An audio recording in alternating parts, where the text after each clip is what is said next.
You are listening to KC Sports Network, proudly presented by Emprise Bank, your partner in possible. What's up, everybody? Welcome to another edition of the KCSN Defensive Film Breakdown, brought to you by Derrick Johnson's Defend the Dream Foundation. I am joined, as always, by my pals, Chiefs defensive lineman Mike DeVito and Chiefs linebacker Derrick Johnson. Fellas, the draft is over. The Chiefs are Super Bowl champions. They've added to the roster. Just kind of real quick before we dive into the film here, but DJ, we'll start with you. How do you feel about the draft class so far? I think we did well. And by the way, it's a gamble. It's an educated, I shouldn't say guess, but educated guesses. You know, when you pick these players, some years are better than others, but I think Beach has done a great job over the last few years. Even though we give a lot of credit to Pat Mahomes, he has made sure that he surrounds him with really, really good players and young guys that can contribute to winning the Super Bowl, and that's been happening. Yeah, no doubt. I totally agree with DJ. I mean, I am always hesitant, and like DJ, I always put the same asterisk, after every time I answer this question, because you're right, it is always a gamble, and you just never know. And there's guys that are sure things that end up being busts, and guys that you're like Mahomes and say, why'd they draft this guy here? And he's the greatest player in the world. So you never know. But given Veach's background and his resume and how he's been able to not only draft but develop great talent, I'm happy with what they've done. All right, fellas. We Chiefs draft a lot of defensive players. We'll get to some of those. Like, we'll be doing these a little bit, throughout the course of the offseason here. But we got to start with a nose tackle. This is the group here. We talk about run defense a lot. We talk about plugging on the defensive line. So we're leading off here with Chiefs 6th-round pick Keondre Coburn out of DJ's alma mater, Texas boy here. So let's just get right into this here. And you get to see here, kind of right off the bat, you got a guy that's going to absorb double teams, going to take on blocks really well. I mean, this is what you're looking for next to Chris Jones. Yeah, absolutely. Well, when you have a guy that's stout in the middle and that can lower his center of gravity, especially when the double team is coming, and that's a hard block, right, DeVito? Yeah. If you get up and I've seen a lot of people get way across the line. For him to be stout in the middle like that, it makes the linebacker's job easier to make a play. No doubt. And you know what? You're right, DJ. This block is usually called an ace block. And it's funny, I didn't realize that they had sort of head-up, two-gapping noses in college. I mean, this is like old-school 2007 New York Jets right here. But this is fantastic. And that ace block is tough, not only because it's a double team, but because the way those guys are set, that guard is further back than the center. And so this double team plays differently than a normal double team will, where you have like a guard and a 3 technique, because that double team will come at the same time.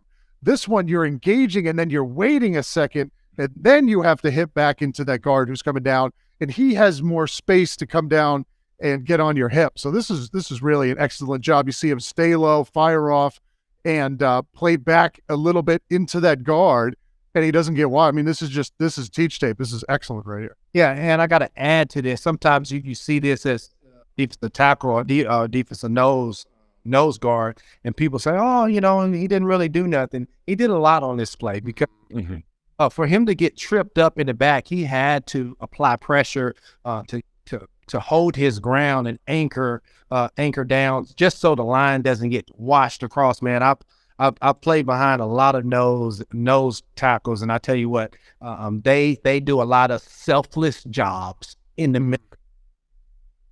Yeah, absolutely. Let's move on to a next one here, because there's another kind of two-gapping play here, this time against Oklahoma. You can see him. This time he's more of like a 3 here, but keeping the linebackers absolutely clean here, not allowing this guard to pull off quickly. Once again, great two-gapping there. Absolutely. This is the second forward, one of the premier linebackers that's up and coming right now. That's pretty good as a low point, but he's really good.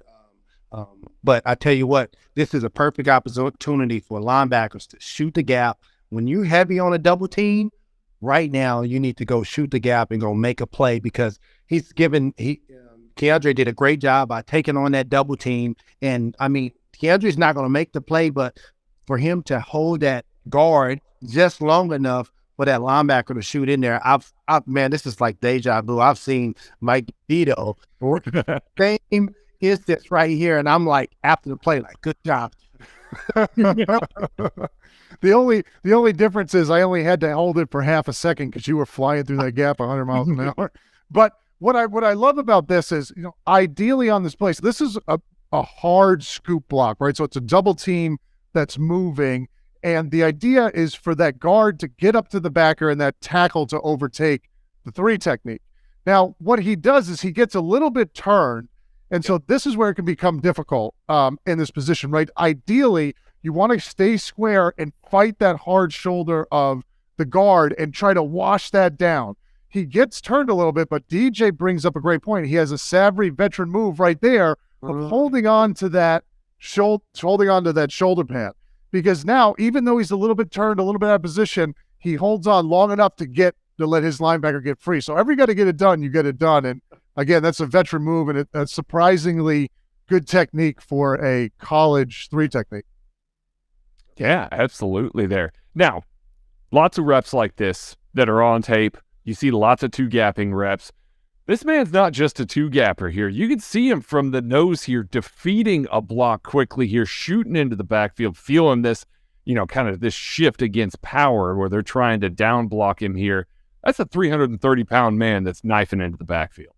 Yeah, I think awareness-wise was a big deal right here. When that center runs away from him and he sees that guard pull, you got to fight back into pressure, and he does a great job by just get penetration at the end of the day. If you can get penetration, I'm telling you, you see DeMarvion Overshawn that went to the Cowboys in the 3rd round right there. He's a player that can go shoot back there and help make a play if you have linemen like he right here. Just penetration, man. And sometimes it's not all about playing the block correctly. Sometimes it's about like what Chris Jones does all the time, man.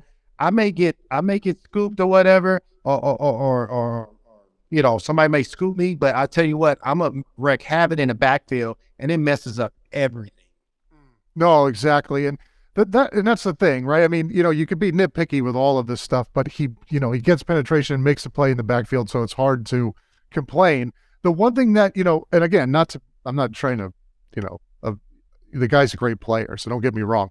Right. Ideally, in the NFL, first off, it's hard to do this. That guard isn't going to hesitate like that. He's going to come down hard. So something that he'll learn, right, if you go back right to the beginning there, Craig, is when he's reading that center, if he sees the stripe of that center's head turn, that's when you know it's a back. And right now, you are back into that guard. Because if in the league, if you fire up the field like that and you're not Chris Jones, it's going to be hard to make that play. You know what I mean? So now, look, again, I'm not taking anything away from him, especially when you're playing against lesser competition. Do what you got to do. Yeah. But just one thing he'll want to work, and they will work at Kansas City, is if he's going to play a head-up nose, to be able to play that back block quickly into that guard so that you're not creating a crease between him and the 4-eye. Mike doesn't even know how he made me happy by saying competition when they playing against Oklahoma. I mean, sorry, no, I came from Maine. I shouldn't have said that. It's not lesser competition, but I just mean like in comparison to the NFL. It's you know what I mean. That's not rivalry. That's not number. Oh, okay. I love Mike's just playing to the crowd right now. That's all it is. He's just playing to the crowd at DJ right here. And also, these splits right here, holy cow. Like the difference between there, like that gives him a little more space too. But still, got that first step quickness a little bit here. And here's one against outside zone here where you just kind of get to see his motor. This is more about just willingness, doing a good job of holding the point of attack and continuing to follow the play, making sure that he shuts the door back here. I mean, again, that's a 330-pound man that's out here. Yeah. Yeah, I wouldn't have made this play. I would have fell right over. This is impressive. This is a lot of athleticism for a 330-pound guy. Absolutely. And the coaches always talk about we need guys to the ball, even the big guys. So sometimes, those big guys, you say, oh, if the play goes to the sideline, big guys, we'll let everybody else handle it. No, we need everybody to the party, because I tell you what, you can have big guys running to the ball, and there's a lot of times people let go of the ball just because you got a 300-pounder hitting you. So that weighs on a running back, that weighs on receivers, that weighs on ball carriers, and it's a perfect example of Keondre just staying alive. It's one thing. The ground's hot. It's just like tell my kids, it's lava on the ground. Don't get on the ground. You got to get up. You can't be there. And this is a perfect example of just going down the line, playing good technique, and just old-fashioned, just hard work. That's exactly right. Absolutely. And some violence at the end, too. Oh, yeah. All right, moving on to the next one. And once again, you're going to kind of see just working through the trash a little bit here, feeling out this block and making sure that he gets upfield to force the cutback. Now, the defensive end did a good job here. I don't want to take anything away from him. Did a really good job of setting the edge, but a good job by Keondre by working upfield and then keeping his eyes in the backfield, too. Yeah. This is – go ahead, DJ. Sorry. I cut you. This is on my end, it's a little frozen, but I just saw the play. But I tell you what, for like we were just saying, it's not going to be perfect. There are going to be times where the D lineman gets reached. That's going to happen more times than you want it to. But if you can get penetration, if you can fight to try to stay in your gap and go vertical, the guys behind you, I'm telling you, it's like just living a good life, because now you clean it up for me and I can go make a play. Yeah, that's exactly right. Rex Ryan used to always say, get knock him back, right? He said, I don't care if you're reached, if your guy's in the backfield, good things happen. And that's clearly what happens here. And I think the reason he got reached was probably, some sort of pre-snap miscommunication that forced him to move over. But if it, it kind of looked like a good jam step. A lot of times you'll be in that three tech, you'll be jamming inside, and the key is to get upfield and get penetration. That's exactly what he did there. So I was looking at the beginning to see if that was called or if that's just the way he sort of fell into it. And it looks like he just fell into that. But great knocking back on the center. And if the guys in the backfield, they're not going to get anything out of that regardless. For sure. All right. Now let's get into the pass rush a little bit. Now, people don't think of pass rush when it comes to nose tackles here, but this man has a little juice to him, especially when he's bull rushing here, doing a really good job of rotating around that outside shoulder and making sure that he controls this guard, gets upfield. I mean, this is an uncomfortable pocket for the quarterback, Mike. No question, Craig. And I think the one thing that he can really use to his advantage is being 6'2", right? Yeah. This is a sort of Warren Sapp height where you can fire off and it's easier for you to get underneath your guy. You don't have to worry about him standing up tall and getting his chest out there. And so this is really great. I mean, he uses that power, knocks the guy back. There's no stopping that. And so, I think this will be really an advantage for him in the NFL. It's just being able to play low like that and explosive off the football. It's very hard, even for your best guards and tackles, to stop that sort of low penetration. For sure. And I mean, when you've got a guy like everybody's got to think of Chris Jones, coming penetration, knifing through to the passer, he's going to collect a lot of doubles. When you're in that sub package and you're trying to play a little heavier front with the nose tackle, which the Chiefs do a lot. They play a lot of nose, or a lot of one techs. Derrick Johnson played a lot of passing reps. But when you get into the scenario where you're in that sub package with your heavier people, you don't think of your nose being able to get a little bit of pressure. Keondre Coburn actually gets pressure regularly enough to where you can't completely discount. Now, you're not going to look at him as like a 5, 6, 7 sack guy, but he's going to be a very good complementary rusher for, when you're in that heavier package. Well, and college defenses tend to be a little there's a little less freedom for the guys. So like when he's in the leagues, when he's in Spags' defense, he's going to know, like you said, the slide is going to be to Chris. So the protection is going to be going to Chris. He'll have some opportunity to use the space that he has, right? He doesn't have to stay in the B gap or C gap. He can go inside, go outside. He can start outside and work in. So he'll have more freedom in the NFL. And you're right. If he can recognize that the slide's going to be away from him, that a lot of times he's going to get the one-on-one, he can take advantage of that. Yeah, absolutely. And big guys, when it comes to rushing the pass, especially the inside, it's not about cute moves all the time. It's about wrong and being able, because that quarterback wants to step up into the pocket. If you can get him off that spot, if you can get him moving laterally and not step up, man, I tell you, it means the world to George and those guys on the edge. Felix, the new guys coming in, they're going to be hunting when it comes to the outside. Awesome. Yeah. No question. Absolutely. Now, he's not just bull rush. This is going to be our last clip and probably one of my favorites just because the lateral agility that he shows. Texas ran plenty of games up front, and he was an active part of this. The lateral agility as a looper, and then to continue to play contain out here. Well, I mean, that's a nose tackle doing that, man. That's special. No, he's like a young Mike DeVito right there. Mike, what do we call that? I think it's called a pop, right? Yeah, pop. Yeah, right, where you're working all the way out. Being able to be smart enough to say, hey, I need to get outside first, not penetration yet, but being able to contain, getting a good contained pass rush, and then go get the quarterback and go eat. Big guys don't get a lot of sacks. So whenever they see the quarterback, I know they're just itching at the bit trying to get them down. But again, this just showed you a little versatility saying, hey, guys, hey, you don't have to just play me on, first and second down or short yardage. I can help you when it comes to pass rushing. And, he's a young guy, 6th-round pick. I've seen a lot of things happen. The biggest thing, regardless of if you're a 1st-round pick to a 7th-round pick or a rookie free agent, it's all about what you do when you get there. I'm telling you, man, and Mike can contest to this. I've seen some guys that was paid pennies, and you get out there on a practice field, we're looking like, why didn't this guy get picked up earlier? Right.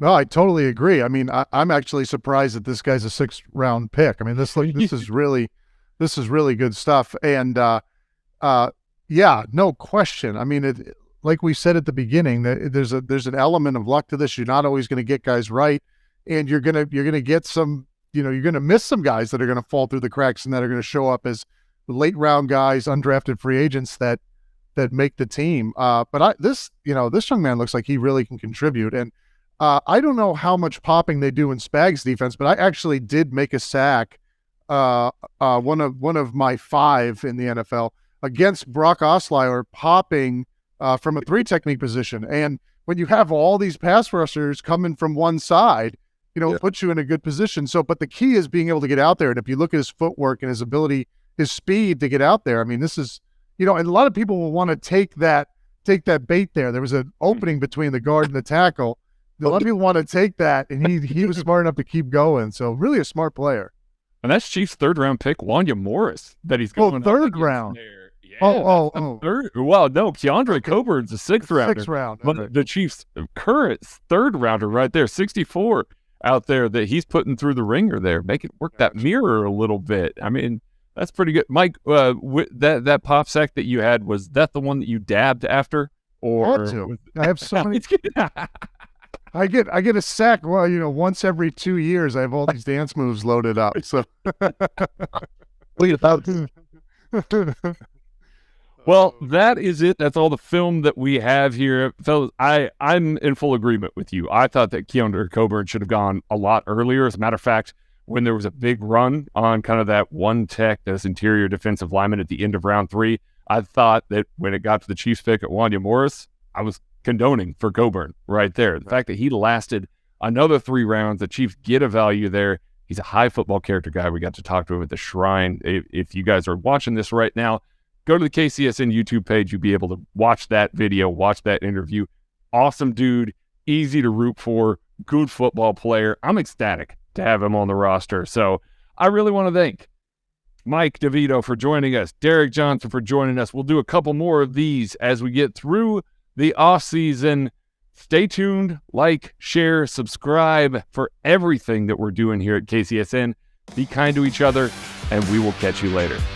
Thanks for watching this production of KC Sports Network, the fastest growing sports media network in Kansas City. Check out these videos that feature our team of more than 15 former players, insiders, and analysts bringing you the best Chiefs coverage you can find. Entertain, educate, inform. KC Sports Network.